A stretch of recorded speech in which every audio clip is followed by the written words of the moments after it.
Nu žiūrėk, kai atsiduri šalia naujagimio, visada patiri pilnatvę.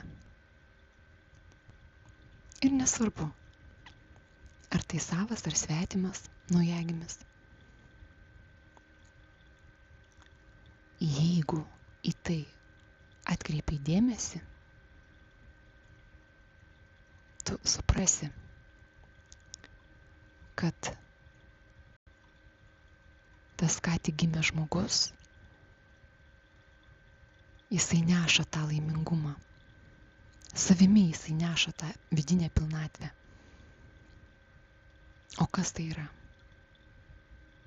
Tai yra ryšys. Ryšys su Dievu, su išmintinga realybė, su savimi, su pasauliu. Nesvarbu, kokiais terminais, kokiais apibūdinimais tai įvardinsi.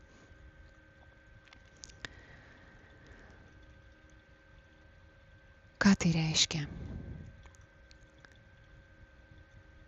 Vadinasi, gimdamas žmogus, jisai jau atsineša šitą turtą.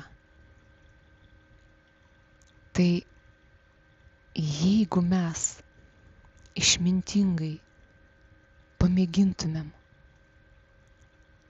tai neuždengt, o kažkokiu tai būdu integruoti socialiniam gyvenime, aš manau, absoliučiai visiems nuo to būtų tik geriau, lengviau, džiugiau ir net patogiau gyventi.